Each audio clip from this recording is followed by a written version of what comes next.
아버지 감사합니다. 오늘 이 귀한 시간, 오늘 우리에게 다시 한번 하나님의 말씀에 귀를 기울이게 하심을 감사합니다. 너무나 부족한 종 하나님의 말씀 들고 이 자리에 섰습니다. 말씀을 전하는 자나 말씀을 듣는 자나 아무런 공로 없사오니 다시 한번 예수 그리스도의 보혈로 덮어주시고 십자가 뒤에 우리를 감추어 주시사 주님께서 우리에게 말씀하신 주님의 음성 우리가 듣기를 소원합니다. 지금부터 우리의 시간을 주님 앞에 올려드립니다. 하나님 오셔서 우리에게 말씀하여 주시고 우리를 다시 한번 일으켜 세워주시고 하나님을 향해 앞만 보고 달려가게 하여 주시기를 소원합니다. 예수님의 이름으로 기도합니다. 여러분 참 행복한 2박 3일이었습니다. 코스타에 이어서 다 귀한 자리로 또 인도가 되어 부활의 교회에서 여러분과 함께 2박 3일을 이렇게 보낼 수 있게 되어서 얼마나 감사한지 모르겠습니다. 어제 저녁에도 말씀드렸듯이 3년 전에 제가 부활의 교회를 우리 문 장로님 아들인 다윗과 그리고 우리 이금옥 권사님을 통해서 교회로 연결이 된 이후에 하나님께서는 지난 2년 동안 끊임없이 적어도 2번씩은 교회를 찾아오며 여러분과 이 말씀을 나누게 해주신 것 같습니다. 그러던 사이에 저도 많이 도전이 되고 큰 용기를 얻게 되었고 여러분의 기도와 후원들을 통해서 오늘 이 자리까지 세워져 오지 않았나 생각됩니다. 하지만 또 열방에서 일어나는 일들을 1년에 2번이나 2번밖에 되지 않는 정말 어떻게 보면 정말 짧은 시간들이지만 2번이라는 시간이라 할지라도 하나님께서 그 시간을 귀하게 사용해 주셔서 우리 부활의 교회 성도님들이 한 분 한 분이 정말 복음 앞에, 선교 앞에, 재림 앞에 이렇게 온전한 터 위에 세워져 가고 있음을 이렇게 확인하게 되어서 얼마나 감사한지 모르겠습니다. 여러분, 그래서 하나님께서 또 보내주시면 언제든지 찾아올 계획입니다. 그래서 또 보고 또 뵙고 또 말씀을 나누고 우리 주님 나라 이 세상에 임하시는 그날까지 함께 달려가고자 합니다. 여러분, 오늘 이 말씀을 살펴보게 된 이유는 원래 오늘 다른 본문 말씀을 준비해서 왔습니다. 하지만 오늘 광야에서의 생수를 오늘 오전 시간에 준비했습니다. 그리고 그것을 나눠봤죠. 그리고 오늘 지금 이 시간에는 광야에서의 떡을 준비했지만 조금 중복되는 부분들이 있기에 웬만하면 제가 매주일 이 강단에서 말씀을 전할 것 같으면 또 그 말씀을 하고 또 다음 주에도 기회가 있기 때문에 오늘 그 말씀 전하고 싶지만 오늘 지금 전하고자 하는 말씀이 어떻게 보면 또 전혀 색다른 말씀이기에 더 많이 나누고 가고 싶은 마음에서 본문을 바꿨습니다. 그래서 그 말씀 원래 전에 전하려고 했었던 그 말씀의 내용까지 끄집어서 이 안에까지 다 포함시켜서 조금 더 많은 말씀을 오늘 이 시간 나누려고 합니다. 앞만 보고 다시 앞만 보고 달려갑시다 라는 그러한 말씀의 제목인데, 여러분 정말 이 시대를 살면서 하나님께서 바라시는 크리스찬의 삶, 이젠 뒤의 것을 바라보는 것이 아니라 이젠 앞만 보고 달려가는 그러한 삶이 아닌가 생각됩니다. 우리 주님께서 디모데후서 4장을 통해서 이미 그것에 대해서 말씀하셨죠. 사도 바울의 고백입니다. 디모데를 향한, 내가 선한 싸움을 싸우고 나의 달려갈 길을 마치고 믿음을 지켰으니 이제 후로는 나를 위하여 의의 면류관이 예비되었으므로 주 곧 의로우신 재판장이 그날에 내게 주실 것이니, 내게만 아니라 어떤 사람들에게, 주의 헬라어로 원어로 보면 에피파네야, 주의 재림을 사모하고 사랑하고 주님 향해서 달려간 모든 자에게니라. 모든 크리스찬이 면류관 만든 거 아닙니다. 어떤 사람이 봤습니까? 주님을 사랑하고 주님의 재림을 향해서 달려간 사람들만이 결국은 의의 면류관을 받는다는 사실입니다. 여러분, 그러한 모습이 오늘 사회에 많이 상실되어져 가고 있지 않나 생각됩니다. 특별히 너무나 가슴 아픈 것은 지금 최근에 일어나고 있는 한국에서의 사건들입니다. 일본의 쓰나미 사건, 리비아에 있는 이제 드디어 어제 미국이 폭격 시작이 됐죠. 리비아에 있었던 많은 아픈 일들, 이집트에서 일어났었던 사건들, 아프리카 전역에서, 중동 전역에서 동시다발로 일어나는 많은 가슴 아픈 일들을 바라보며 참 안타깝지만 그 중에서도 우리의 마음이 있는 대한민국 교계에 일어난 일들이 참 저에게는 개인적으로 가장 아픈 일들이 아닌가 생각됩니다. 지금 대한민국 교회 성직자들을 향한 신뢰도가 대한민국 역사상 최악이란 사실입니다. 17%밖에 되지 않습니다. 여러분, 지금은 목사로, 솔직히 선교사로 살기에 참 수치스러운 시대에 살고 있지 않나 생각합니다. 너무나 일어난 일들이 너무나 안타깝기 때문입니다. 하지만 오늘 다시 한번 하나님 앞에 기도합니다. 하나님, 이 땅에 다시 한번 복음이 회복되는 날을 허락해 주시기를 원합니다. 여러분, 최근에 이런 글을 읽었습니다. 제가 갖고 왔습니다. 2011년 2월 8일 화요일 날 발행된 미션 라이프라는 우리 국민일보에 있었던 기사입니다. 한국 교회의 젊은 층 비율 5%대 안팎 추락, 떠나는 청년들이 묻는다. 그 제목입니다. 한국 교회의 청년이 위기다. 이는 곧 한국 교회가 위기라는 말과 같다. 청년 크리스찬의 감소 추세를 방지해서는 한국 교회의 빠른 노령화를 막을 수 없다. 유럽 교회의 전철을 밟게 되는 것이다. 문제는 교단 및 교회들이 위기를 알면서도 피상적으로 대응할 뿐 진정한 관심이 없다는 점이다. 이에 20대부터 30대 청년 크리스찬에게 직접 또래들이 교회를 떠나는 이유와 한국 교회에 바라는 점을 들어봤다. 아울러 청년들을 가까이에서 섬기는 사역자들에게도 조언을 구해봤다. 그들이 남긴 몇 가지 말을 제가 읽어드리도록 하겠습니다. 어떤 청년이 이렇게 얘기합니다. 교육과 양육 프로그램 등 시스템으로 청년들이 키워지는 게 아닙니다. 지식만 쌓아서는 세상의 영양분이 될 수 없잖아요. 구원의 확신과 예수님과 하나님, 성령님이 어떤 분인지 심장 깊은 곳까지 채워줘야만 삶이 바뀌죠. 어떤 청년은 이런 말을 남겼습니다. 하지 말아야 할 것에 대한 당부도 많았다. 정신은 세상과 똑같은 부조리를 교회에서 느끼게 하지 말아 달라고 부탁했다. 교회 안에서 비리, 이해관계에 따른 이합 집산, 재산, 지위 권력에 따른 대우 등 그러한 것들을 보면 청년들은 떠나게 된다는 것이다.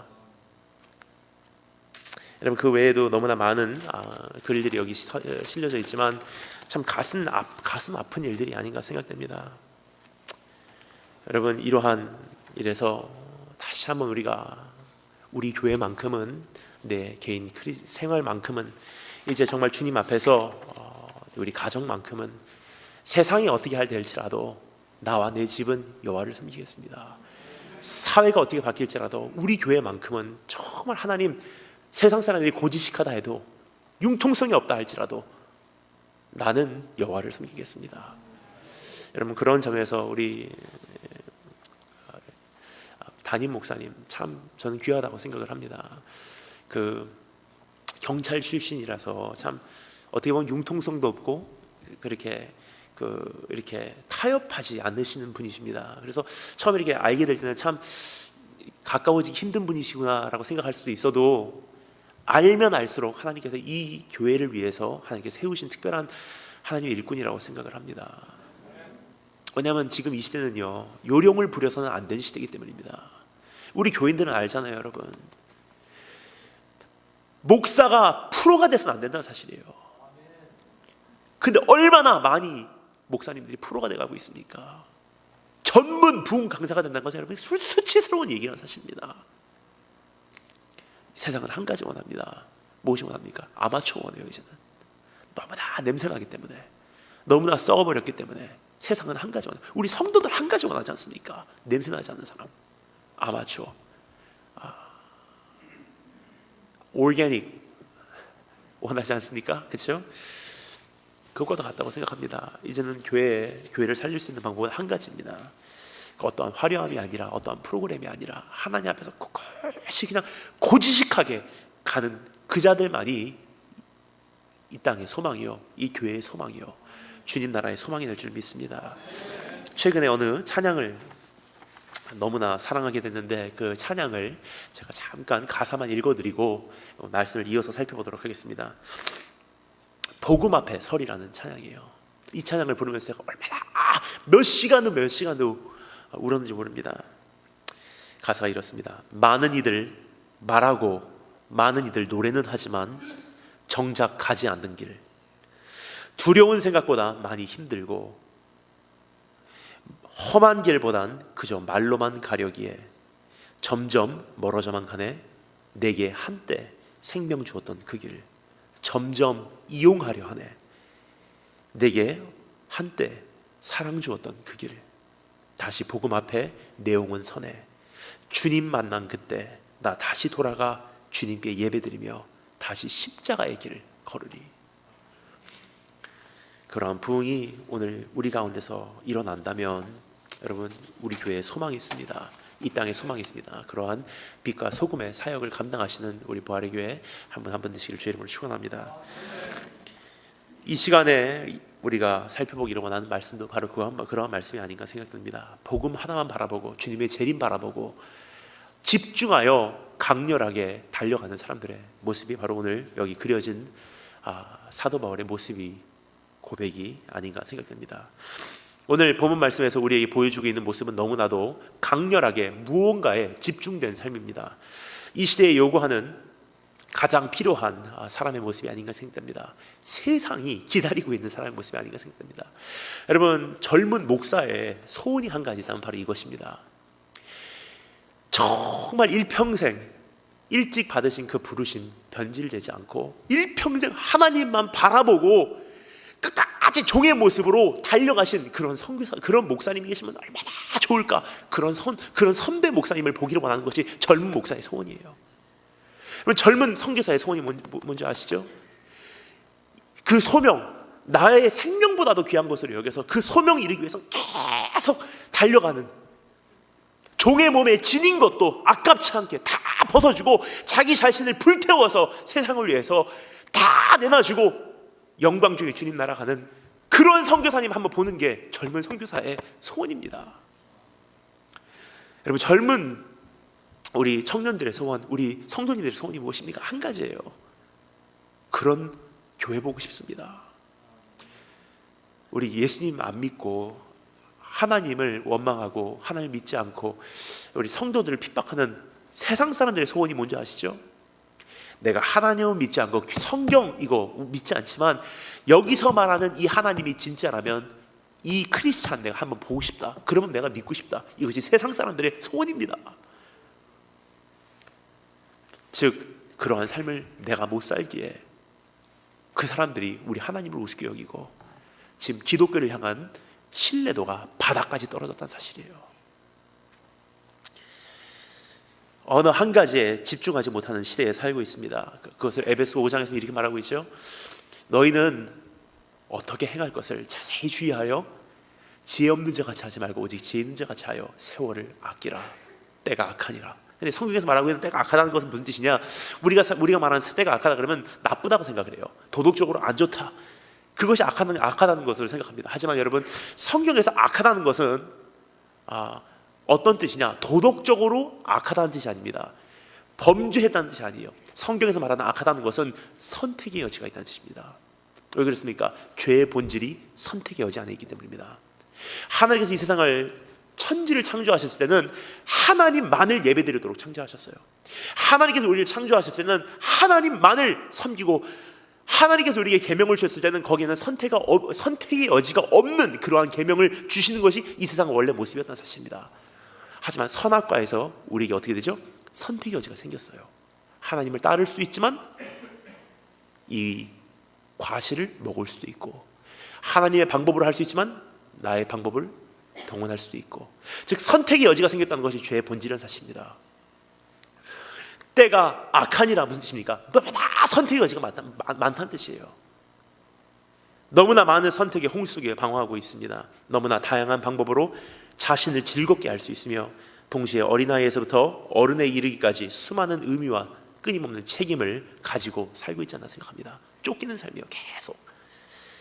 또 한 사람 한 사람, 참 어떤 분들이 이렇게 생각하십니다. 한 사람만 일평생 사랑하기가 참 힘들다고 어떤 분들이 이렇게 말씀하시더라고요. 너무나 선택의 여지가 많기 때문에. 그래서 주님께서 우리에게 이렇게 말씀하십니다. 그러므로 어리석은 자가 되지 말고 오직 세월을 아끼기 위해서, 온전히 이 시대에서 살아내기 위해서 너희는 오직 주의 뜻이 무엇인가 이해하라.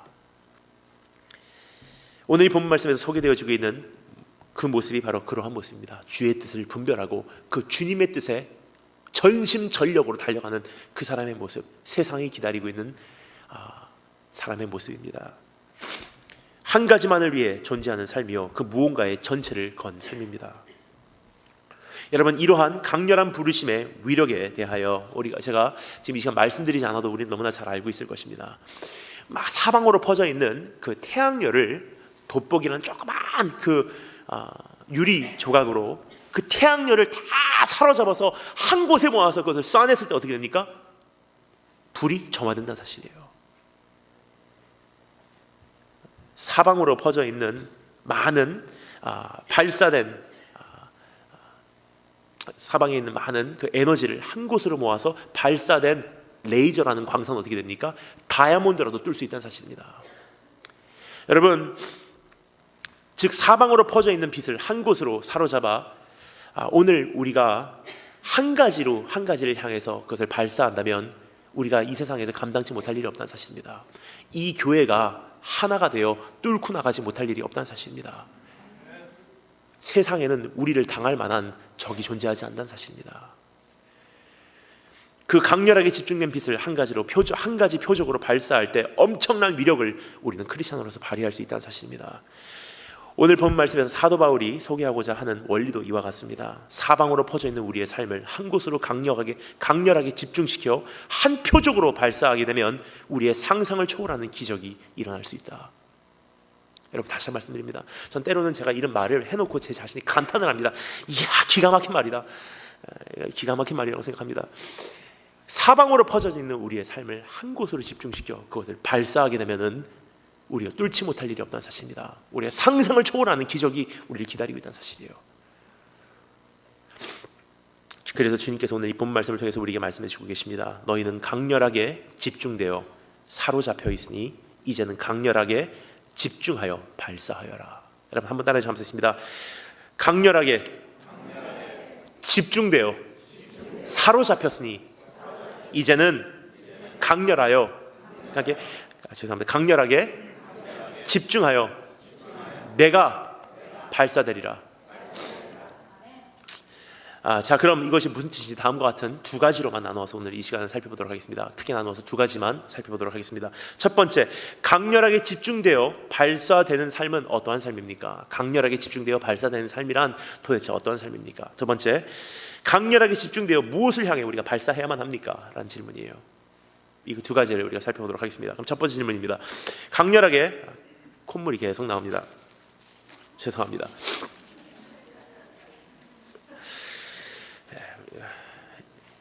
강렬하게 집중되어 발사되는 삶은 어떠한 삶입니까? 라는 질문인데, 강렬하게 집중되어 발사되다라는 의미를 우리 잠시 살펴보도록 하겠습니다.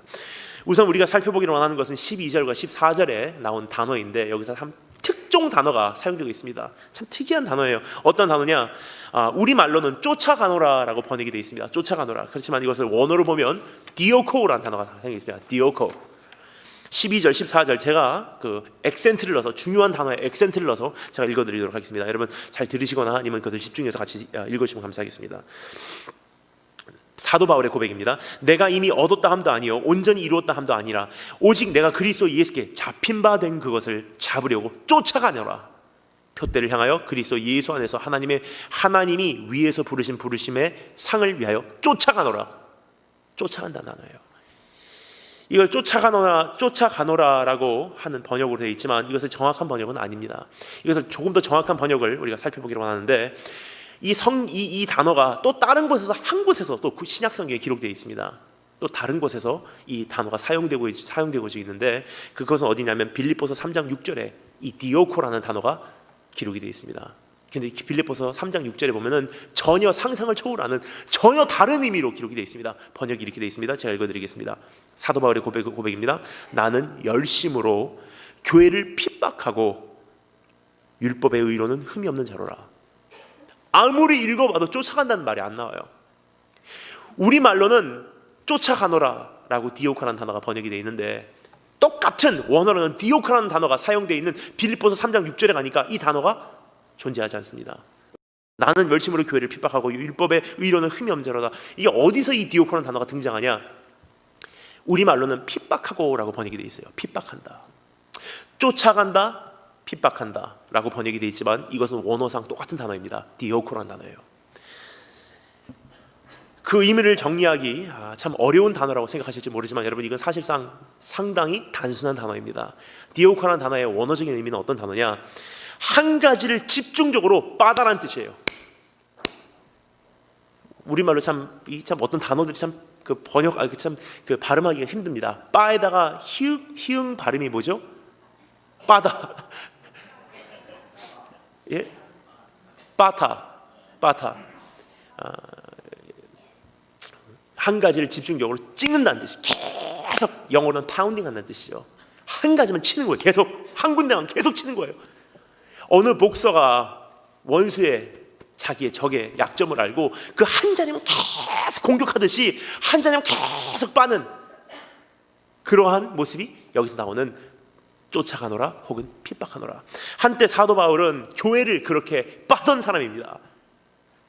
한때 사도 바울은 교회를 집중적으로 이렇게 쪼던 사람입니다. 하지만 그의 대상이 바뀌었어요. 이제는 예수 그리스도를 쫓아가는 삶, 예수 그리스도만을 빠는 삶입니다. 계속 주님만을 파운딩하는 삶이에요. 자신의 모든 것을, 즉 한 가지로 모아서 한 가지를 향해 발사한다는 뜻입니다. 여러분, 이와 같은 모습은 매우 성경적인 모습이 아닌가 생각됩니다. 마태복음 11장 12절에도 똑같은 모습이 기록되어 있기 때문입니다. 우리말로는 이렇게 번역되어 있죠. 천국은 침노를 당하나니 침노하는 자는 빼앗느니라. 우리 예수님께서 천국에 대해서 말씀하시면서 그렇게 말씀하세요. 천국은 처음부터 침노를 당하였느니 침노하는 자는 빼앗느니라. 근데 여러분, 이것이 킹 제임스 버전에 보니까 다음과 같이 기록되어 있습니다. 좀 이해가 안 가는 말로 번역이 되어 있어요. 이렇게 되어 있습니다. The kingdom of God suffers violence and the violence bears it away. 무슨 뜻이냐? violence라는 단어가 기록되어 있어요. 폭력이라는 단어가 기록되어 있습니다. 무슨 뜻입니까? 하나님의 나라는 처음부터 폭력을 당하였나니 그 폭행을 하는 자가 결국은 그것을 쟁취하느니라. 즉 하나님의 나라를 정말 들어가는 사람은 어떤 사람이냐? 그 한 가지만을 향해서 폭력을 행하는 것만큼 계속 치는 사람이 결국 천국을 쟁취할 수 있는 천국의 소유자가 된다는 사실입니다. 웬만해선 천국 들어가지 못한다는 것을 우리 주님께서 우리에게 경고하고 계십니다. 도저히 이해하기 힘든 구절이지만 여러분, 이것이야말로 크리스찬의 모습을 너무나 명확하게 나타내고 있는 그러한 구절이 아닌가 생각됩니다. 쉴 새 없이 천국만을 생각하고 쉴 새 없이 천국만을 내려치고 빠고 또 빠고 치고 또 치는 삶에서 결국 탄생되는 것이 천국의 삶이다. 한 가지에 강렬하게 집중된 그 삶, 그리고 그것을 향해서 발사하는 삶을 말하고 있는 것입니다. 여러분, 어떤 사람들이 이렇게 말하죠. 저는요 모태신앙이기 때문에 특별히 그냥 신앙생활은 저에겐 참 중요하지만 저에겐 전부는 아닙니다. 죄송합니다. 정말 죄송합니다. 하지만 지금 이 마태복음 이 말씀에 의하면 그 사람은 구원받은 사람은 아닙니다. 왜 그렇습니까? 이 사람 전체가 아니기 때문입니다. 천국을 디오코하지 않고 있기 때문입니다. 어떤 사람이 이렇게 말합니다. 신앙은요 정말 심히 개인적인 거기 때문에 저는 그냥 웬만큼 저의 개인적인 삶에서만 신앙생활 열심히 하겠습니다. 간섭하지 마세요. 저는 제 나름대로 하겠습니다. 죄송합니다. 하지만 지금 마태복음 11장 12절 말씀, 이 말씀에 의하면 이 사람도 구원받은 사람은 아닙니다. 왜 그렇습니까? 자기의 개인적인 차원에서의 예수님은 있어도 자기의 전체적인 삶을 거기다 초점을 맞추지 못했기 때문입니다. 정말 천국으로 들어간 사람은 어떤 사람이냐? 자기의 전체를 가지고 한 곳으로 집중시켜 그 목적지를 향해서 발사하는 사람이 천국 들어간 사람이다. 그것이 천국을 쟁취하는 사람이라고 성경은 말해주고 있습니다. 그렇습니다. 크리스찬이란 자신의 전체를 하나로 집중시켜 그 한 가지를 향해 온 힘을 다해 발사하는 사람입니다. 여러분, 이러한 사람들은 세상이 고지식하다고 합니다. 이러한 사람들은 세상이 융통성이 없다고 해요. 이러한 사람들은 세상이 볼 때 참 배타적이라고 합니다. 하지만 여러분, 우리가 참으로 복음을 받아들이게 되면 세상의 이러한 편견의 공격의 대상이 될 수밖에 없다는 사실이에요. 왜 그렇습니까? 복음이라는 것은 여러분 본질적으로 흑백이기 때문입니다. 너무나 흑백적인 논리가 복음 안에 담겨져 있기 때문입니다. 이것에 대해서 우리 잠시 살펴보기를 원합니다. 두 가지로 나눠서 잠시 살펴보기를 원하는데, 첫 번째는 크리스찬의 삶은 그 삶에 디오코한 내려치는 그 삶을 끊임없이 빠고 있는 강렬하게 집중시켜 발사된 광선의 결과입니다. 즉 크리스찬의 삶이 탄생하기 위해서는 나를 향해서 엄청난 강렬한 광선이 발사되었기 때문에 그것을 입은 자들이 변화되는 그 모습이 크리스찬의 삶이라고 합니다. 두 번째는 그 광선을 입은 우리도 그러한 강렬하게 집중되어 발사되는 광선으로 우리도 똑같은 모습을 변화된다는 뜻이에요. 이 두 가지를 우리가 잠시 살펴보도록 하겠습니다. 이게 복음의 본질이에요. 가장 복음의 모습을 정확하게 정리한 그러한 표현이 아닌가 생각됩니다. 그럼 첫 번째 우리 잠시 살펴보도록 하겠습니다. 크리스찬의 삶은 그 삶에 디오코한 강렬하게 집중시켜 발사된 광선의 결과입니다. 12절 후반부터 제가 읽어보도록 하겠습니다. 12절 후반 제가 읽어보도록 하겠습니다. 오직 내가 그리스도 예수께 잡힌 바 된 그것을 잡으려고 쫓아가노라. 무슨 뜻입니까? 여기서는 잡다라는 단어가 두 번이나 반복되어지고 있습니다. 그가 나를 잡았기에 내가 그를 잡았습니다라고 기록되어 있어요. 그의 사로잡힘으로 인해 나도 그분을 사로잡기 위해 달려갑니다라고 기록합니다. 무슨 뜻입니까? 그분께서 나를 향해서 광선을 집중시켜서 그분의 전체의 삶을 다해서 나에게 발사하셨으니 그 광선을 입은 나도 역시 나의 삶의 전체를 다해서 그분을 향해서 발사할 수 있는 그러한 광선의 존재로 나도 바뀌었습니다라는 뜻이에요. 즉 그분이 나를 사로잡았기에 나도 그분을 사로잡기 위해서 달려갑니다. 즉 그분의 사로잡힘이 없었으면 나는 그분을 사로잡을 수가 없는 존재입니다라는 뜻이에요. 그분이 나를 잡아주지 않았다면 나는 그분을 잡을 수가 없는 존재입니다. 여러분, 이 세상의 모든 종교는 우리에게 이렇게 말합니다. 네가 잡아라, 그러면 내가 너를 잡아줄게. 네가 똑바로 살아라, 그러면 내가 너를 축복해줄게. 하지만 여러분, 복음만은 전혀 다른 것을 우리에게 말해주고 있습니다. 뭐라고 말합니까? 내가 너를 잡아줄게. 그리고 그 은혜의 깊이와 넓이와 그 높이를 깨닫는 만큼 넌 나를 잡으려고 몸부림치며 넌 나를 쫓아오게 만들리라. 전혀 다른 공식이에요. 요한복음 6장 22절에 예수님께서 그것에 대해서 이렇게 정리해 주고 계십니다. 나를 보내신 아버지께서 이끌지 아니하면 아무라도 내게 올 수 없으니 오는 그를 내가 마지막 날까지 다시 살리리라. 무슨 뜻입니까? 하나님의 집중된 광렬한 광선이 나에게 비추어졌기에 내가 하나님 앞에 나오게 되었다는 것입니다. 여러분, 전에 필리핀에 간 적이 있습니다. 여러분, 이것을 전번에 와서 간증드린 적이 있는데 참 우리 청년들 보면은 참 이러한 모습이 계속 이게 저에게 많이 이렇게 비춰지는 것 같습니다. 자주 이런 청소년들을 자주 만납니다. 어제도 어느 영어권에서 어느 청년이 저에게 그런 상담을 하는데 똑같은 내용이었었어요. 제가 이전에 필리핀에 갔을 때 어느 한 140명 정도 모이는 영성 훈련을 3박 4일 동안 인도를 한 적이 있습니다. 3박 4일 동안의 훈련이라서 한 140명 정도 소수의 사람들만 모아놓고 집중적으로 하는 훈련입니다. 근데 100명 정도는 필리핀 사람들이에요. 그리고 나머지 40명은 이제 한국 사람들입니다. 필리핀 청년들 100명은요 첫날 오는 날부터 울면서 들어와요. 하나님 감사합니다. 나를 이 영성 훈련에 보내심을 감사합니다. 하나님 감사합니다. 막 뛰면서 One Way Jesus 하면 찬양하는데 40명 되는 한국 학생들 어떤 아이들이냐? 그 한국에서 문제를 일으킨 아이들이에요. 너희는 한국에서 이미 안 되니까 너는 가서 필리핀에 가서 영어나 배우고 와라 하고 보낸 아이들이에요. 근데 집에서 새는 바가지가 밖에 나가면 안 셉니까? 중학교 3학년쯤 됐는데 남자아이가 이미 마약 중독이에요. 손을 떨고 왔어요. 고등학교 1학년짜리 여자가 배가 이렇게 불러갖고 임신해갖고 왔어요.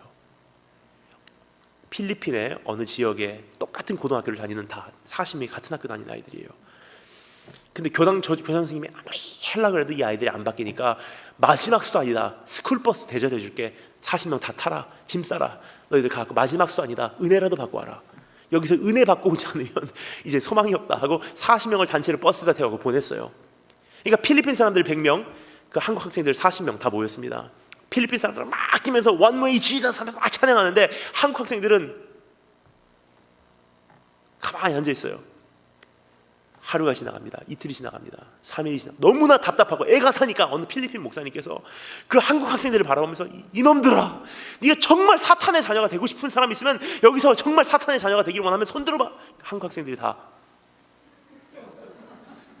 그런 아이들이에요. 참 답답하더라고요. 그래서 저는 이렇게 생각했어요. 뭐 지네들이 별 수 있나, 또 하나님 만나겠지. 근데 3박 4일이 다 가버렸어요. 모든 영성훈련을 마쳤습니다.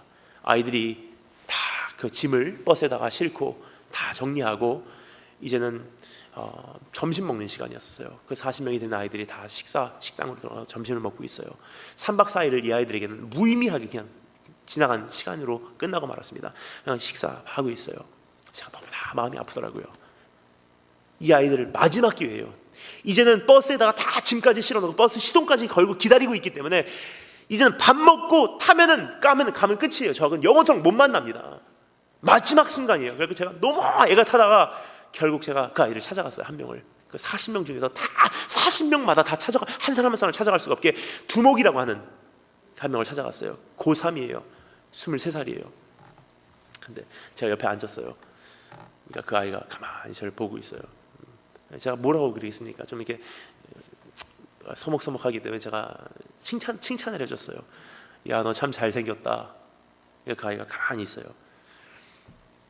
야, 넌 얼마나 힘드냐. 뭐가요? 다른 사람들 다 은혜 받고만 찬양하는데 너는 끝까지 은혜 안 받아야지. 가만히 너는 얼마나 힘드냐. 모든 분위기가 다 하나님의 은혜 속으로 빨려 들어가고 있는데 너는 끝까지 내 자신을 지켜야지. 너는 얼마나 힘드냐. 그 아이가 가만히 있어요. 마음이 많이 안 좋고 아프더라고요. 그래도 하여튼 수고했고 열심히 살아. 목사님 기도해 줄게. 열심히 살아라. 그래, 수고했어. 하고 딱 가는데 그 아이가 갑자기 저에게 하는 얘기가 한 가지만 물어봐도 될까요? 뭐야? 그 아이가 저에게 그날 했던 얘기가 있지 않아요? 한 가지만 물어봐도 될까요? 뭔데? 은혜 받고 싶은데 안 받아지는데 어떻게 합니까? 나도 하나님 만나고 싶은데 안 만나지는 게 어떻게 합니까? 그래. 가슴이 뭉클하다니 그 아이에게 얘기했어요. 야, 성경에서 우리에게 이미 약속한다. 이 세상에 의인 없나니 하나도 없고 깨닫는 자도 없고 하나님을 찾는 자도 없고 다 치우쳐 한 가지로 무익하게 되고 선을 행하는 자는 없나니 하나도 없도다. 우리가 본질적으로 하나님을 찾아서는 이상한 사람이야. 우리는 도저히 하나님을 찾을 수 없는 사람이고 하나님을 찾고 싶은 관심도 없는 사람이 바로 나라는 사람이야. 근데 왜 넌 이상하게 하나님을 찾고 싶은 마음이 왜 네 안에 있을까? 왜 네가 왠지 하나님을 만나고 싶고 왠지 그 은혜를 경험하고 싶은 그 마음이 왜 네 안에 생겼을까? 모르겠는데요. 그것은 이미 하나님께서 너의 마음에 들어오셨다는 증거야. 네가 하나님을 이미 인정하지 증거야. 그 아이가 눈물이 툭툭툭 쏟아져 나와요. 우리 예수님 영접하자. 거기서 그 아이가 울면서 예수님 영접하더라고요. 안녕히 계세요, 안녕히 계세요 울면서 갔어요. 한 5분 있으니까 가는 줄 알았는데 여자친구를 데리고 왔어요. 자기 여자친구를. 똑같은 얘기 해주세요. 그 여자친구에게도 말씀을 전하니까 그 여자친구도 울면서 예수님 영접하더라고요. 안녕히 계세요 하고 둘이서 갔어요. 이제 끝나는 줄 알았어요. 이제 진짜 끝났겠구나 생각하니까 한 30분쯤 지나니까 40명 되는 그 밑에 있는 애들을 다 데리고 왔어요. 똑같은 얘기 해주세요. 그 40명 되는 애들이 똑같은 얘기 해줬어요. 걔네들 40명이 다 거기서 예수님 영접합니다. 집단 개종이 일어나더라고요. 여러분, 우리가 하나님을 알게 된 것은 내가 하나님을 알기를 원해서가 아니라는 사실이에요. 단순한 이유입니다. 단순한 원인이에요. 그분께서 나에게 와주셨기에 내가 하나님을 생각할 수 있는 존재가 된 것이고, 그분께서 나를 잡아주셨기에 내가 그분을 잡기 위해서 오늘도 달려가기 시작한다는 사실입니다. 여러분, 오늘 그러한 그분을 우리가 다시 한번 인정하고 내 삶 속에서 발견하신 여러분 되시길 주님으로 축원합니다. 여러분, 근데 여기서 몇 가지 오해가 생길 수 있기 때문에 다음과 같은 세 가지 질문을 우리가 짧게 살펴보고 이어서 말씀을 살펴보도록 하겠습니다. 여기까지 말씀을 드리면요, 어떤 분들은 다음과 같은 세 가지 질문을 떠올리시는 분들이 계세요. 설교자이기 때문에 미리 예상을 하고 이런 질문이 생길 수도 있겠구나 생각을 하고 저는 말씀을 썼기 때문에 다음과 같은 세 가지 질문을 우리 잠시 살펴보도록 하겠습니다. 첫 번째 질문입니다. 자, 그렇다면 목사님, 그러한 뜨거운 광선으로 임하시는 경험을 나는 하지 못했는데 나도 구원받았습니까? 라는 질문이에요. 여러분, 예수님을 만난 경험은 각양각색이고 너무나 다양하다는 것을 우리가 기억하기 원합니다. 어떤 사람은 지적으로 시작되고 어떤 사람은 감성적으로 주님과의 만남이 시작된다는 것입니다. 하지만 중요한 것은 이들 모두에게 공통점이 있다는 것입니다. 그것은 무엇입니까? 광선이 그들에게 비추어졌다는 뜻이에요. 그 어떤 사람도 내가 어느 날 그냥 하나님 찾고 싶어서 찾기 시작했습니다 라는 사람은 없어요. 정말 하나님을 만난 사람들은 그냥 어느 날 내가 자고 일어나니까 크리스천이 돼버렸더라고요 말하는 사람 한 명도 없습니다. 지적으로 하나님을 만나던 감성적으로 하나님을 제일 처음에 만나던 관계없습니다. 똑같은 공통점이 하나 있습니다. 무엇입니까? 다들 이렇게 얘기해요. 어느 날 주님께서 나를 부르셨어요 라고 얘기해요. 어느 날 주님께서 나에게 찾아오셨어요 라고 말합니다. 즉 그분께서 나를 사로잡아 주셨습니다 라고 모두들 고백한다는 사실이에요. 내가 믿고 싶어서 믿었습니다 라는 사람 한 명도 없어요. 그 사람은 자기의 믿음 다시 한번 생각해 봐야 됩니다. 나를 불러주셨기에 왠지 믿겨지고, 나를 불러주셨기에 내가 왠지 주님을 찾게 되었습니다 라고 얘기합니다. 두 번째 질문, 자 그럼 내가 하나님의 광선을 입은 자라는 사실을 내가 어떻게 알 수 있습니까? 라는 질문을 가지고 있는지, 내가 정말 크리스찬으로서 예수님께서 나에게 발사하시는 그 광선을 입은 자라는 것을 내가 어떻게 알 수 있습니까? 12절 후반에 보면 그것을 알 수 있는 것이, 제가 읽어드리겠습니다. 오직 내가 그리스도 예수께 잡힌 바 된 그것을 잡으려고 쫓아가노라. 내가 예수께 잡힌 바 된 그것을 내가 잡으려고 나도 쫓아가니라. 즉 강렬한 사로잡힘을 입게 되면 나도 강렬한 추적자가 될 수밖에 없다는 사실이에요. 즉 한 가지만을 위해 나도 역시 존재하기 시작한다는 것입니다. 즉 흑백 논리가 시작된다는 것입니다. 여러분, 저는요 어렸을 때 목사가 되려고 했는지 이런 생각을 왜 했는지 모르겠는데 골치 아픈 어린아이였던 것 같습니다. 제가 생각해봐도 5살 때 이런 생각을 하는 어린아이는 어떻게 해야 할지 모르겠어요. 아마 지금 같으면 넌 좀 이상한 아이야 하면서 정신병원에 보냈을지 모르겠습니다. 하지만 제가 5살 때 이런 생각을 했어요. 너무 심각하게 고민을 한 적이 있습니다. 한 달 이상이나. 유치원 가고 싶지도 않더라고요.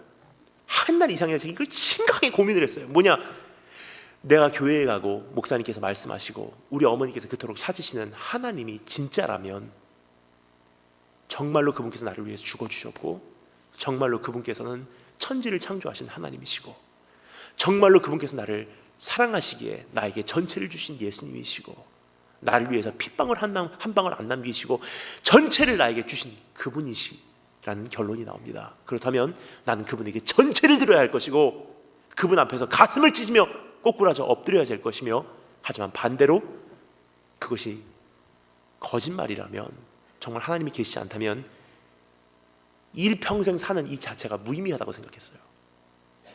둘 중에 하나더라고요. 여러분, 하나님이라는 분이 정말로 계시다면 그냥 예수 찬양합니다, 교회 왔습니다, 그냥 가겠습니다, 안녕히 계세요, 친구 반가웠습니다, 그 정도 상황이 아니더라고요. 하나님 계신 것이 정말 사실이라면 큰일 날 문제예요. 정말 계시다면요 나를 위해서 죽어주셨다는 것이 사실이에요. 정말 주님 계시다는 것이 사실이라면 곧 오신다는 것이 사실이에요. 예수님 정말 계시다면 오늘도 성령님께서 나에게 회개하라, 천국이 가까이 왔느니라, 그 음성이 진리라는 사실입니다. 하지만 그것이 사실이 아니라면 교회 오는 거 이 자체가 무의미하다는 사실이에요. 왜 옵니까? 직분이라는 이 자체도 무의미하다는 사실입니다. 선교 무의미합니다. 그래서 사도 바울은 말합니다. 마지막 날 내가 믿는 이것이 가짜라고 증명이 된다면 자기는 이렇게 고백하겠대요. 내가 가슴을 찢으면서 나는 어리석은 자 중에 최고로 어리석은 자로라. 뭐냐, 자기 전체를 올인했거든요, 하나님께. 여러분, 선택입니다. 흑백 논리예요. 크리스찬이 된다는 것은, 복음을 선택한다는 것은 흑백 논리에서 내가 선택을 했다는 뜻입니다. All or nothing. 하나님께 전체를 드리냐 아니면 아무것도 드리지 않냐예요. 어중간한 삶, 미지근한 삶은 주님께서 말씀하십니다. 내가 토해내리라. 이것도 아니고 이것도 아니거든요. 여러분, 저는요 시간이 가면서 느끼는 것이 있다면 정말 흑백 논리를 어떻게 보면은 참 너무나 우리가 나쁜 것으로만 여기고 오지 않았나 생각합니다. 왜냐하면 세상에 들려주는 목소리가 바로 그런 생각이거든요. 너희는 그렇게 융통성이 없어. 크리스찬들은 왜 이렇게 고지식해? 왜 이렇게 배타적이야? 왜 이렇게 흑백 논리야? 예수 천국 불신 지옥이라니. 그건 안 돼. 저 어렸을 때 생각을 하면 참 그때가 좋았었다는 생각을 합니다. 더 좋은 곳이 있었더라고요. 제가 어렸을 때만 해도 너무나 고지식했던 것 같아요. 하나님 한 분만 바라보고 거기다가 전체를 드렸어요. 제가 어렸을 때, 제가 고등학교, 저는 중학교 1학년 때 예수님 만났어요. 중학교 1학년 때 예수님 만나고 고3까지 하나님 한 분만을 위해서 달려갔습니다. 고3을 졸업할 무렵 학교 신문사에서 이제 인터뷰를 봤어요. 이제 우리 고3을 졸업하는 학생으로서 우리 학교 후배들에게 남겨주고 싶은 말을 남기고 가래요. 그럼 제 친구들이 막 거기다 자기가 여러 가지 그 얘기를 남기더라고요. 우리 내일을 위해서 사십시오. 어떤 학생은 뭐 쓰고, 어떤 학생은 나는 이제부터 나의 꿈만큼 내가 반드시 성공하겠습니다. 여러분 꿈을 품으십시오. 써요. 제 차례가 됐어요. 학교의 신문사에서 학교 후배들에게 남기고 싶은 말을 좀 이렇게 해주고 가래요. 무슨 말 해주겠습니까? 할 말이 한 가지밖에 없더라고요. 중학교 1학년 때 예수님 만나고 고3까지 주님만을 위해 살았기 때문에 제가 살아온 방식을 그 학생들에게 주고 왔어요. 6년 동안 제가 고등학교 3학년까지 돌파했습니다. 이렇게 했습니다. 제 이름이 본명이 신지입니다. 김신지예요.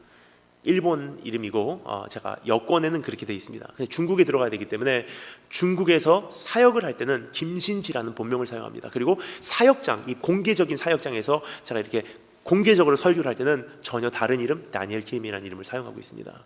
두 개가 매칭되면 안 되기 때문입니다. 그렇다고 오늘 집에 가셔서 여러분 인터넷에다가 다니엘이 원래는 신지래라고 올리지 마시기 바랍니다. 큰일 납니다.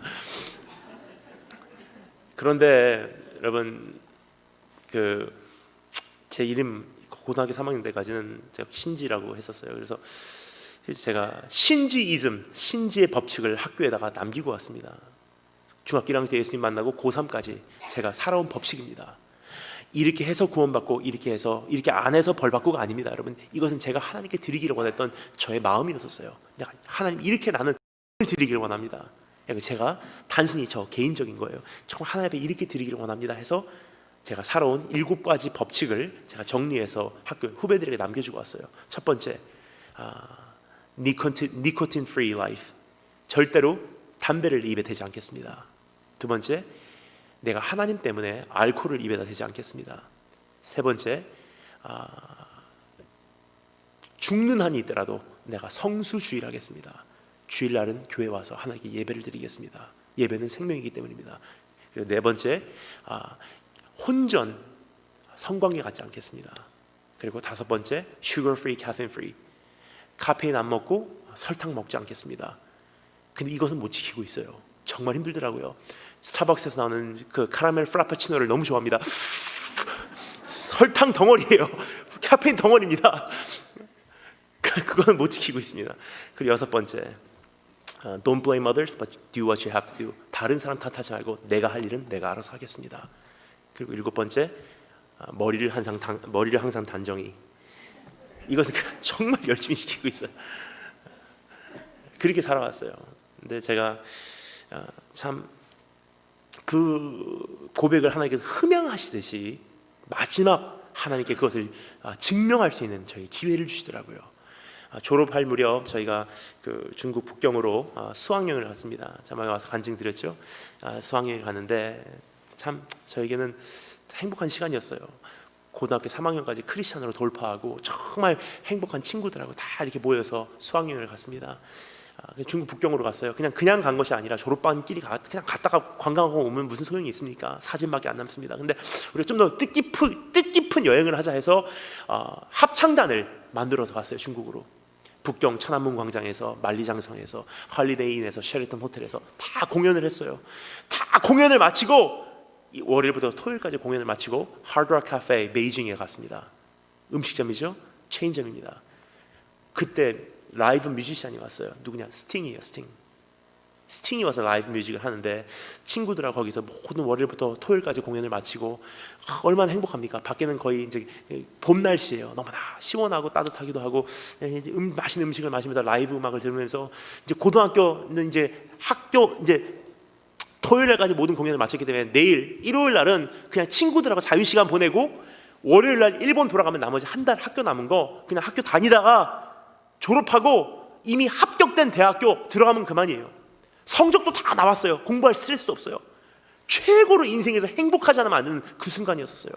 너무 분위기가 좋습니다. 친구들과 먹고 마시고 하고 있는데 우리 담임 선생님께서, 콰이어 선생님께서, 합창단 선생님께서 그 글라스를 탕탕탕탕 치세요. 그리고 일어나시는 하시는 말씀이 잠깐 주목해 주세요. 여러분 일주일 동안 정말 축하합니다. 잘 마쳤습니다. 이제 여러분들 기다리고 있는 것은 이미 합격된 대학교와 이제는 졸업밖에 남지 않았습니다. 다 같이 박수하니까 다 박수를 쳐요. 그 다음에 이제 얘기합니다. 자, 그래서 말인데 너무나 합창 공연을 성공적으로 마쳤기에 내일 앵콜이 들어왔습니다. 그러니까 친구들이 다 박수를 쳐요. 그래서 내일 두 번의 앵콜이 있습니다. 그래서 11시 공연과 저녁 7시 공연입니다. 다 식사 맛있게 하십시오 하고 선생님 앉으세요. 그때부터 갈등이 시작되는 거예요. 하나님, 내일은 주일입니다. 선생님 식사하고 있는데 옆에 찾아갔어요. 선생님, 내일 교회 가야 됩니다. 선생님이 농담으로 하시더라고요. 야야야, 여기 중국이야. 교회 없어. 하나님 이해하셔.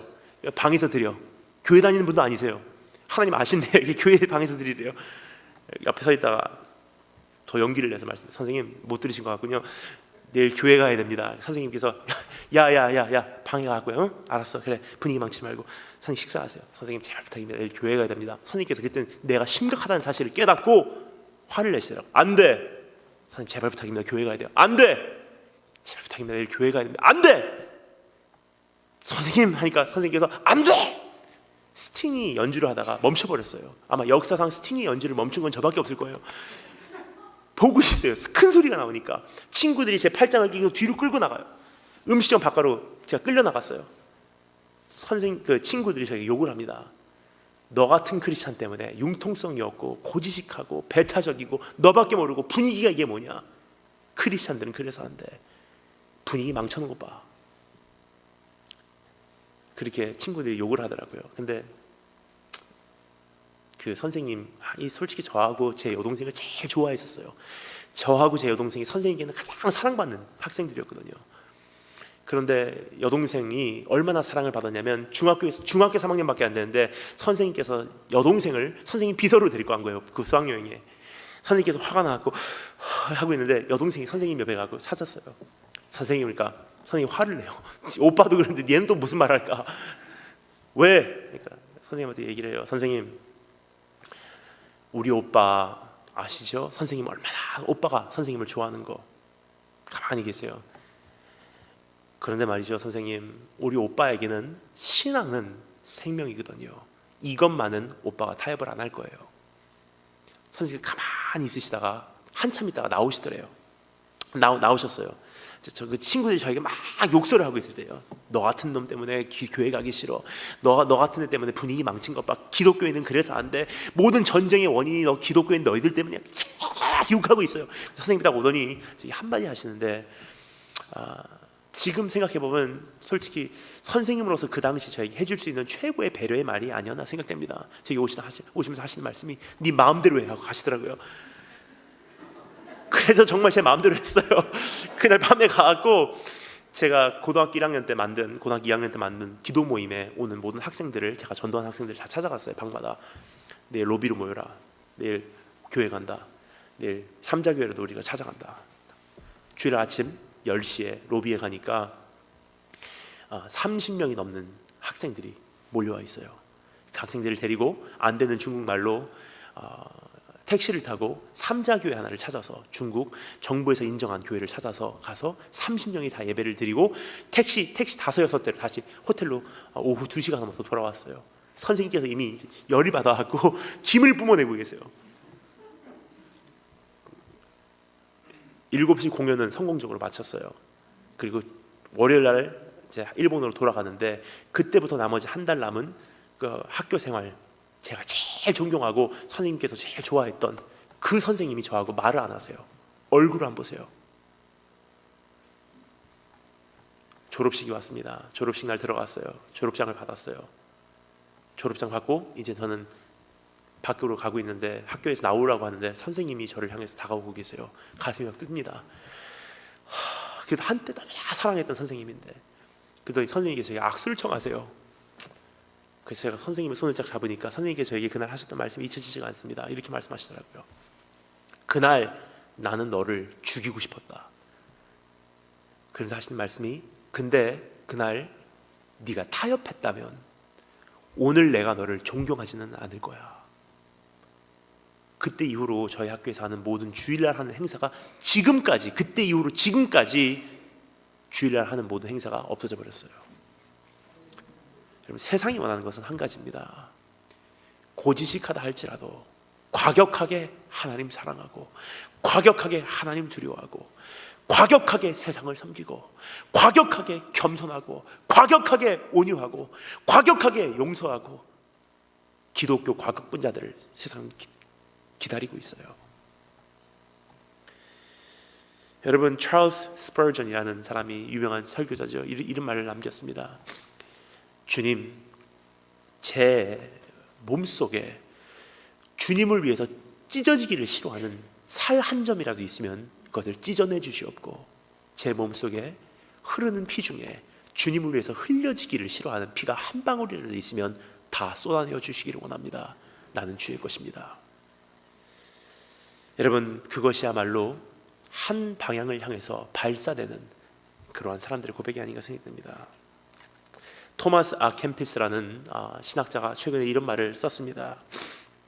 안타까운 것은 오늘날 예수님께는 그분의 하늘나라를 사랑하는 자는 많으나 그분의 십자가를 지고 그분을 쫓아가는 자는 적으며, 위안을 고대하는 자는 많으나 괴로움을 갈망하는 자는 소수에 불과하다.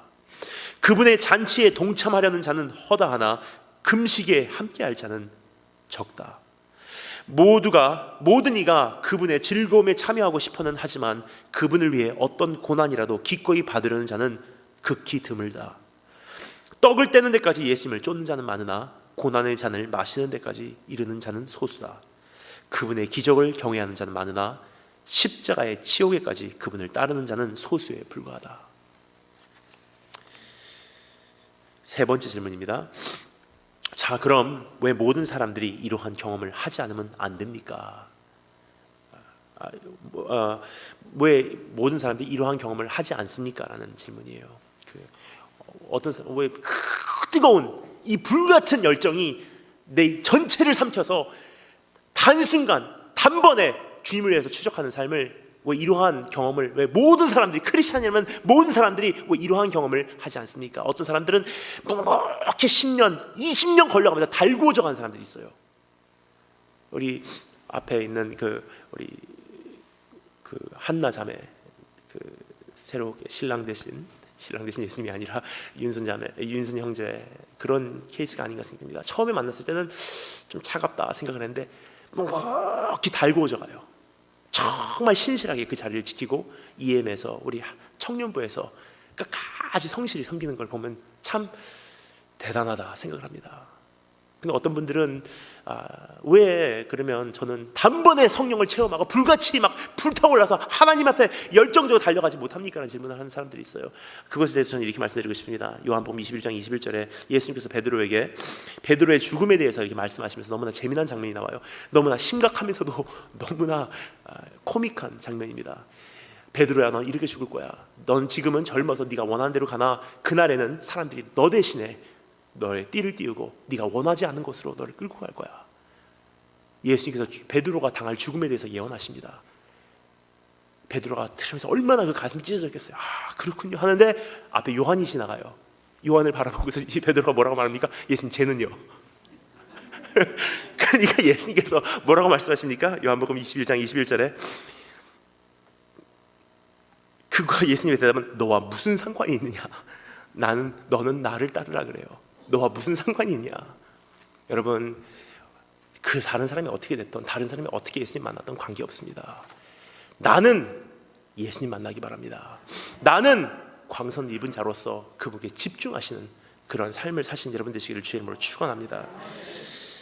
여러분, 그 광선을 입은 우리도 그러한 강렬하게 집중되어 발사되는 광선으로 우리가 변화될 수밖에 없다는 것이 복음의 두 번째 본질입니다. 그 광선을 나에게 집중되어서 발사하신 예수 그리스도의 전생애를 집중시켜서 나에게 발사하신 그 광선을 입은 나도 역시 이제는 강렬하게 집중되어 발사될 수밖에 없는 광선으로 변한다는 사실이에요. 그분께서 나를 사로잡아 주셨기에 이제는 내가 강렬하게 집중된 광선으로 발사된다는 것입니다. 즉 참된 성도의 삶은 두 가지 면이 존재한다는 것입니다. 첫 번째, 나의 나된 전체를 부인하는 것. 두 번째, 나의 전체를 새로운 표적을 향해 발사하는 것입니다.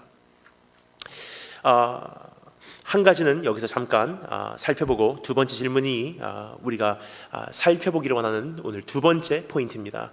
그것은 조금 잠시 후에 살펴보도록 하겠습니다. 그럼 첫 번째 우리가 살펴보기를 원하는 것은 나의 나된 전체를 부인하는 삶. 이것이 내가 집중적으로 한 곳에 강렬하게 타오르며 발사될 수 있는 첫 번째 단계입니다. 첫 번째 단계, 나 자신을 부인해버린 삶. 7절부터 8절 말씀 우리가 다 같이 한 목소리 한번 읽어보도록 하겠습니다. 7절부터 8절 다 같이 한 목소리 읽겠습니다. 시작.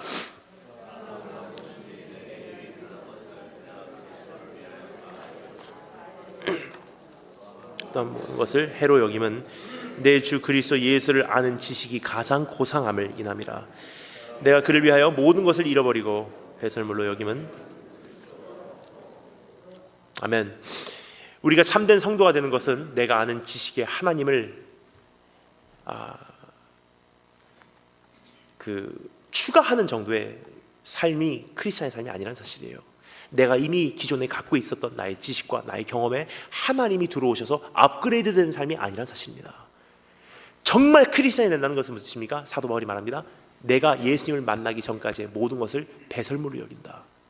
즉 내가 이제까지 갖고 있었던 것을 예수님을 플러스 시킴으로 이게 업그레이드가 되는 차원이 아니라 내 전체를 버리고 예수 그리스도로 새롭게 채운다는 것입니다.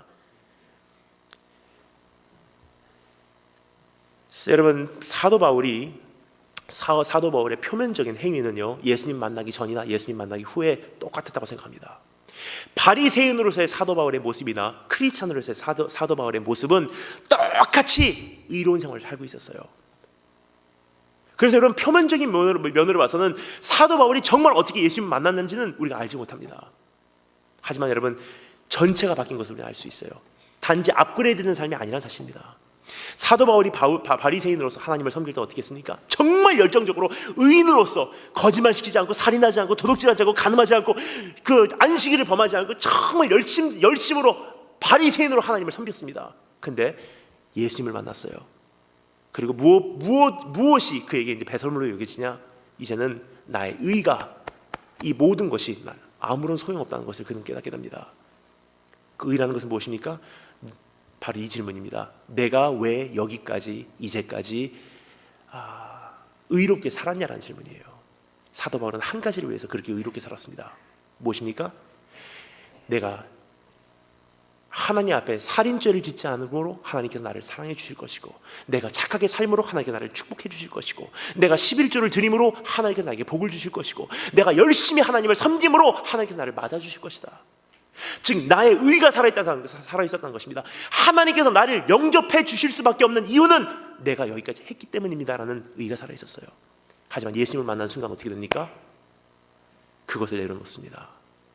다 비워버려요. 나의 자신을 비우고 예수 그리스도라는 새로운 것으로 채웠을 때 결과는 똑같습니다. 똑같이 하나님을 사랑하고, 똑같이 11조하고, 똑같이 안식일을 어기지 않고, 똑같이 하나님을 열정적으로 따라갑니다. 하지만 why? 왜 합니까? 라는 그 동기 자체가 바뀌었어요. 왜 합니까? 사도 바울은 예수님의 공로로 인해서 이미 죄의 모든 근본적인 문제를 해결받은 사람입니다. 예수님의 십자가의 공로를 힘입어 이미 축복을 받은 사람이에요. 이미 하나님의 자녀로 부르심을 입은 자예요. 그걸 왜 합니까? 복 받기 위해서? 아니에요. 이미 복 받았어요. 내가 11조 해야지 축복 주시니까? 아니에요. 이미 하나님께서 십자가에서 우리에게 하나님의 자녀로 복의 복을 다 주셨어요. 왜 하죠? 많이 용서받았은 즉 이제는 많이 사랑해드리겠습니다.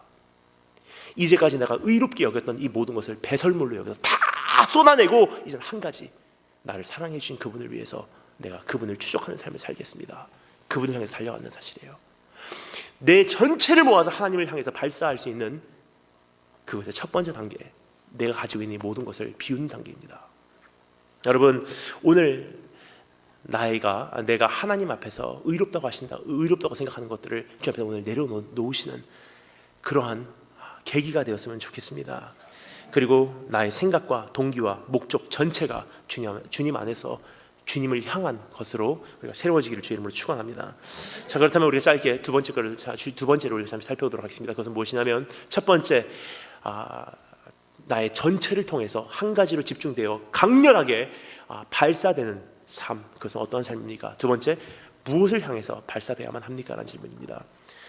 그것을 지금 조금 전에 살펴보기를 원했었던 내가 발사되기 위해서는 어떻게 합니까? 라는 것을 같이 여기서 합쳐서 우리 살펴보도록 하겠습니다. 같은 내용이기 때문입니다. 여러분 이미 짐작은 가실 것입니다. 이게 어디를 향해서 발사되어야만 하는지. 하지만 우리가 여기서 잠시 살펴보기를 원하는데, 내가 내 전체, 나의 삶의 전체를 집중시켜서 내가 사로잡아서 한 곳으로 모아서 강렬하게 그것을 향해서 디오코하지 않으면 안 되는 그 목적, 그 표적은 어디냐? 14절에 나옵니다. 14절 이렇게 돼 있죠. 내가 표대를 향하여 쫓아간다. 그 표대란 무엇이냐는 질문인데, 내가 무엇을 향해 발사됩니까? 하는 질문인데, 그 답은 10절에서 우리가 찾아볼 수 있습니다. 10절 말씀 우리 다 같이 한 목소리 읽어보도록 하겠습니다. 10절 다 같이 읽겠습니다. 시작.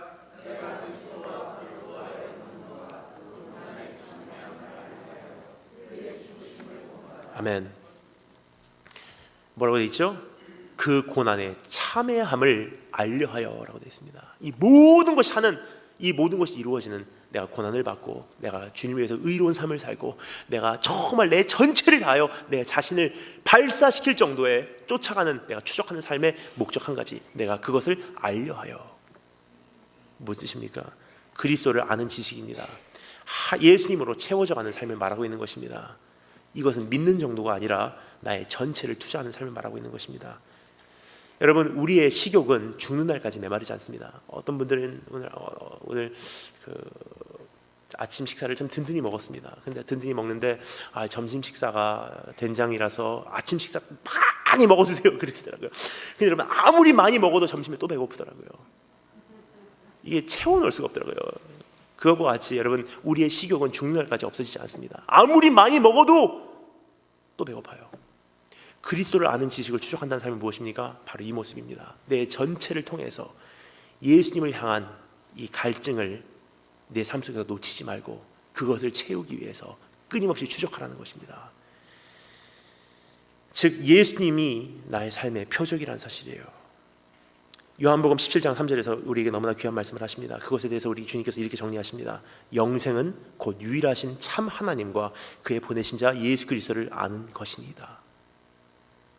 다시 말씀드립니다. 영생은 곧 유일하신 참 하나님과 그의 보내신 자 예수 그리스도를 아는 것이니이다. 무슨 뜻입니까? 여러분, 우리가 그토록 원하는 그 영생도 한 가지만을 위한 것이라는 사실이에요. 무엇입니까? 내가 죽고 좀 더 편안한, 지옥 가기 싫으니까 편안한 데 가는 것이 영생입니까? 아니에요. 오늘 예수님의 말씀에 의하면 한 가지가 영생이에요. 영원토록 하나님을 아는 거예요. 하나님만을 알아가는 것이 영생이에요. 저는 어렸을 때 참 천국이라는 것이 참 지루하게 느껴질 거라고 생각했습니다. 어떨 때는 좀 지옥 가면은 좀 엑사이트멘트라도 있지, 천국 가면 이게 얼마나 편하고 이게 얼마나 지루할까, 영원토록 얼마나 지루할 거라는 생각을 했습니다. 근데 여러분, 그렇지 않더라고요. 영생이라는 것이 무엇이냐? 하나님을 아는 삶이에요. 이 각도로 보나 너무나 다양한 각도에서의 복음의 아름다움을 영원토록 우리가 흠모하면서 그 하나님을 엔조이하는 삶을 영생이라고 합니다. 그래서 여러분, 지옥과 천국이 있는데 우리가 불신 지옥, 예수 천국이라고 그러죠.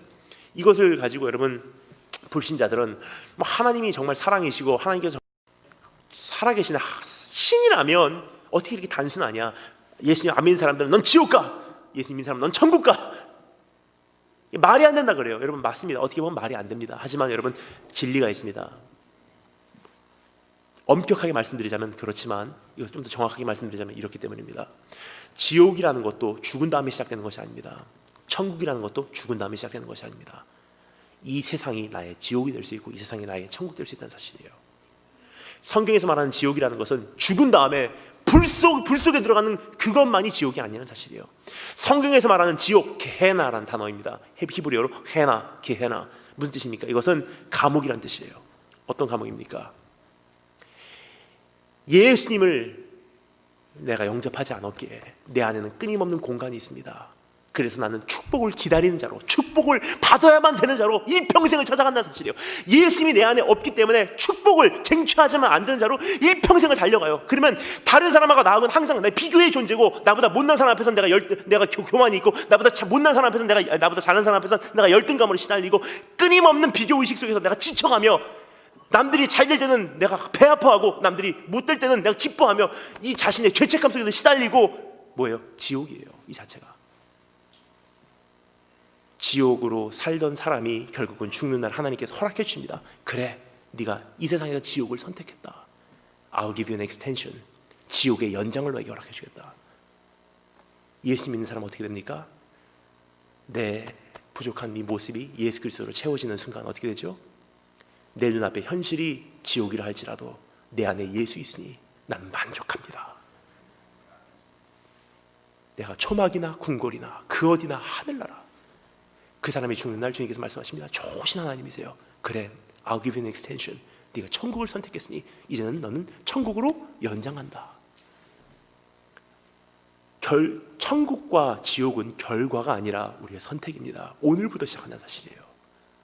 우리의 인생이 연장되는 것이 천국의 운명이냐 지옥의 운명이냐 뿐이지, 너는 예수 안 믿어서 지옥 가라, 넌 예수 믿어서 천국 가라가 아니라는 사실입니다. 예수 천국, 불신 지옥, 오늘부터 시작된다는 사실입니다. 여러분, 그러한 맥락에서 볼 때 천국이라는 것은요, 정말 이 세상에서 이 과정을 통과한 사람들이 가는 것입니다. 이 세상에서 무엇을 통과한 사람이냐? 직분을 위해서, 축복을 위해서, 내가 잘됨을 위해서, 인정받기 위해서 아니에요. 예수 그리스도 한 분만을 알기 위해서 평생도록 달려온 그 사람들이 결국 가는 것이 천국이에요. 그런 사람들이 안 가면 지루해서 어떻게 살겠습니까? 이 세상에서 이 짧은 인생도 예수님을 아는 거에 관심이 없었는데, 그 사람들이 천국 가고 하나님을 아는 것을 일평생 영생토록 하는, 얼마나 지루하겠습니까? 이 세상에서 하나님을 아는 것에 정말 관심을 가지고 그것을 나의 기쁨 삼고 내 전체의 모든 것을 모아서 그거 한 가지를 향해서 발사하며 산 사람들이 가는 것이 천국이에요. 여러분, 예수님의 오심도, 그분의 삶도, 그분의 죽음도 결국 한 가지만을 향해서 발사되었던 삶이라는 사실을 오늘 우리가 이 시간 기억하기를 원합니다. 예수님께서는 무엇을 향해서 발사하셨습니까? 여러분, 제 나이가 이제 2달 조금 있으면 제가 만으로 34이 됩니다. 근데 아직 33이에요. 그렇죠? 근데 예수님께서 돌아가셨던 나이가 바로 제 나이예요. 저 이른 핏덩어리 청년입니다. 예수님께서 이른 청년을 손을 끌어서 이쪽으로 당겨놓고, 손을 끌어 저쪽으로 당겨놓고, 못을 박아놓고 물과 피를 다 쏟아내시고, 기가 죽어서 메말라버리고 지쳐버리고 몸이 달 대로 달고 이런 왕성한 청년을 그렇게 죽였어요. 무슨 뜻입니까? 주님께서 말씀하십니다. 내가 그 죽음을 선택했대요. 하나님께서 허락해 주신 그 권세 외에는 나를 죽이는 자에게도 그 이상의 권세는 없다. 무슨 뜻입니까? 그러한 죽음을 주님께서 선택하셨어요. 왜요? 자신의 세포 하나를, 자신의 일평생의 1초 하나를, 자기 자신의 젊음의 순간순간을 전체를 다해서 한 가지를 향해서 발사하셨어요. 무엇입니까? 우리를 향해서 발사하셨습니다. 그 광선을 입은 자 우리도 어떻게 됩니까? 내가 사로잡힌 바 되었으니 나를 사로잡힌 그것을 향해서 나도 사로잡기 위해서 나도 쫓아가니라. 그 광선을 정말 깨달으면요, 우리 한 가지만을 위해서 살 수밖에 없다는 사실이에요. 나도 하나님, 내 젊음의 한 가지 하나하나, 내 몸의 세포 하나하나, 내 몸의 젊음의 순간순간 하나하나, 내 인생의 구석구석 하나하나를 하나님을 향해서 발사하겠습니다.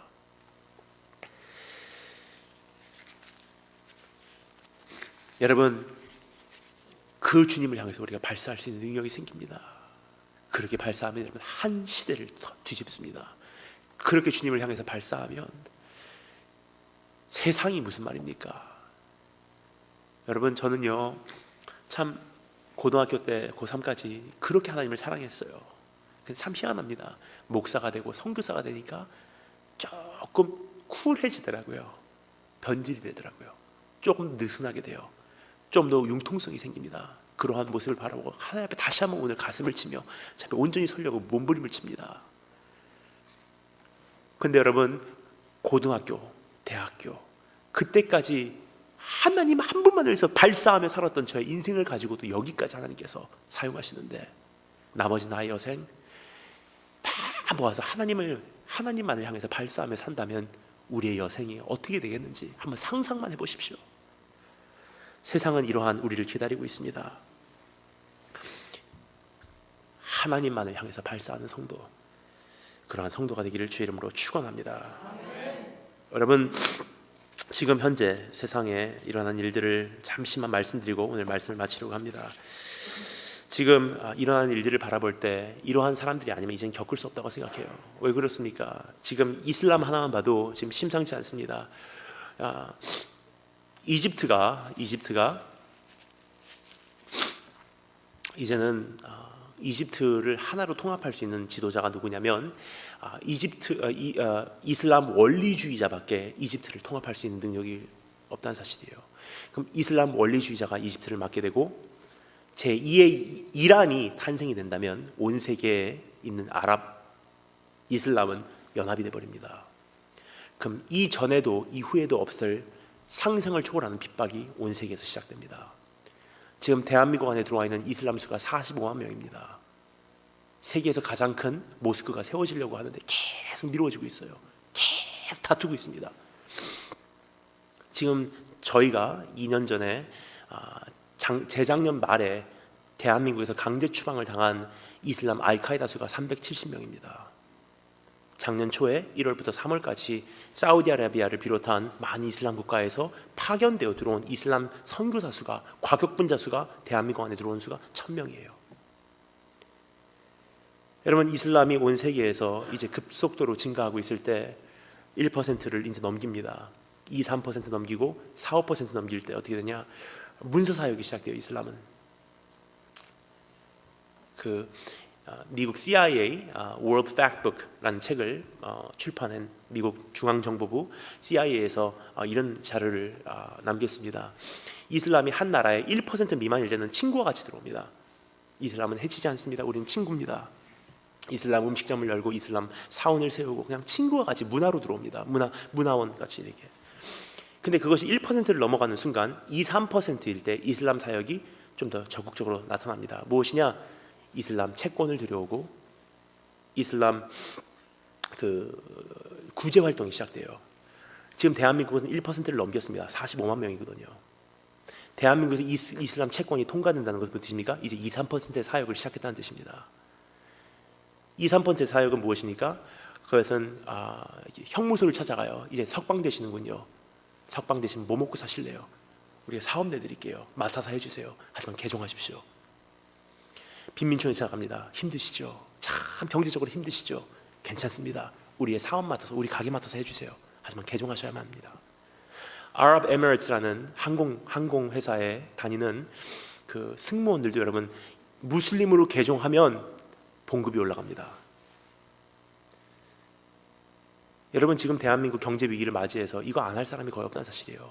온 세계에서 단 한 가지 종교, 단 한 가지 신앙만 신하고 개인적인 관계를 요구합니다. 우리 믿음이에요. 우리는요, 하나님을 믿으라는 것보다 하나님을 사랑하라 그래요.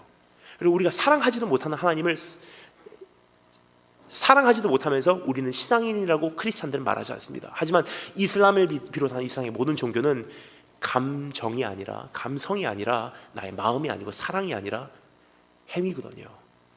그러니까 자기가 알라 신에 대한 아무런 애정도 없어도 자기의 봉급 하나 올리기 위해서는 행위 같은 거는 문제가 되지 않는 사실이에요. 예배 드리면 돼요. 하루에 5번씩 그 봉급 엑스트라를 받는 것 뿐이니까.